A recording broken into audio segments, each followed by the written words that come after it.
আসসালামু আলাইকুম। Hi everyone. খুব মনোমুগ্ধকর একটা হলুদের অনুষ্ঠানে গিয়েছিলাম, সেই ভিডিওটাই আপনাদের সাথে শেয়ার করছি। এই ছেলে মেয়ে দুইজনই তারা লন্ডনে থাকে, ফ্যামিলির সাথে তাদের ফ্যামিলিও থাকে, অনেক বছর ধরেই তারা লন্ডনে থাকে। সেখানে তাদের বিয়ে শাদী হয়েছে, তারা দেশে এসেছে আবার সব আত্মীয় স্বজন নিয়ে নতুন করে প্রোগ্রাম করার জন্য। তো সবাইকে নিয়ে তারা অনুষ্ঠানটা করছে, সেখানে আমরাও ইনভাইটেড ছিলাম, তো আমরাও গিয়েছিলাম।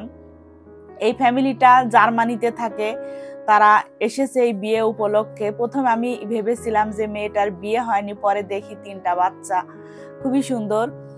তো এই অনুষ্ঠানটা মূলত হচ্ছিল জমজম কনভেনশন হলে। তো আমার সাথে রীতি আর অথৈ তো থাকবেই, ওরা কোথাও একা যায় না, আমি যেখানে যাব সেখানে ওদেরকে সাথে নিয়ে যায়। তো আমি ওদেরকে সাথে নিয়েই চলে এসেছি এই প্রোগ্রামে। তো এইখানে সবাইকে এত বেশি সুন্দর লাগছিল, বিশেষ করে সবাই যে আমরা এক রকমের শাড়ি পরেছিলাম, এটাতে আরো বেশি সুন্দর লাগছিল, সবাইকে পরীর মতো লাগছিল। আর এই যে ইয়াসিন ভাবি, এই ইয়াসিন ভাবির ভাইয়ের মেয়ের এই প্রোগ্রামটা, তার ভাইয়েরা সবাই লন্ডন থাকে, তো এসেছে দেশে এই প্রোগ্রাম করার জন্য।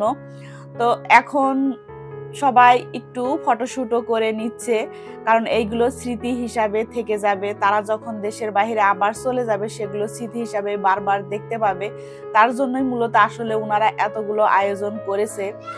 আর আমরাও সাথে অনেক আনন্দ নিয়ে সেই প্রোগ্রামে অ্যাটেন্ড করেছি। সবাইকে আসলে এত বেশি সুন্দর লাগছিল, একদম পরীর মতো লাগছিল, বিশেষ করে পাখিতে একদম মনে হচ্ছিল ডানা কাটা পরী।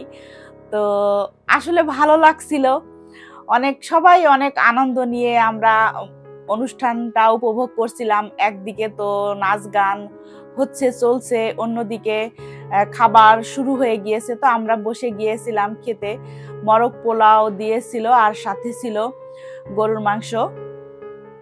তো আমরা খাওয়া দাওয়া করছিলাম। যে ইনি কিন্তু গান করে, তো ওনার সাথেও দেখা হলো, ওনাকেও আমি আবার একটু ভিডিও করে নিলাম। তারপরে সবাই যখন খাওয়া দাওয়া করছিল, আমি সবাইকে আবার একটু একটু করে ভিডিও করে নিচ্ছিলাম আমার ভিউয়ার্সদের জন্য।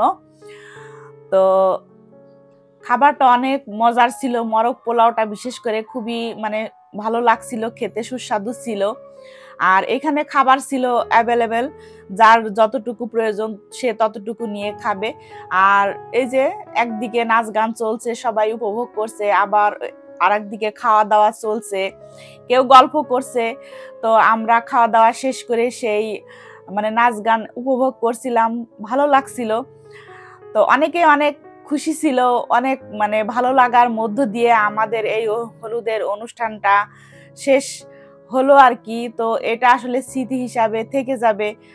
আর এখান থেকে আসলে যে একটা হলুদের প্রোগ্রাম করতে গেলে যে গার্জিয়ান পক্ষ কতটুকু এফোর্ট দিতে হয়, সেটাও আমি এই ভাবির কাছ থেকে শিখেছি। কারণ উনি লন্ডন থেকে আসছে, আসার পরে আবার ওখানে প্রোগ্রাম করে আসছে, আবার ঢাকাতে করছে, আবার বাড়িতে করবে। তো এগুলো আসলে একটা শিক্ষণীয় বিষয় হয়ে থাকবে আমার কাছে।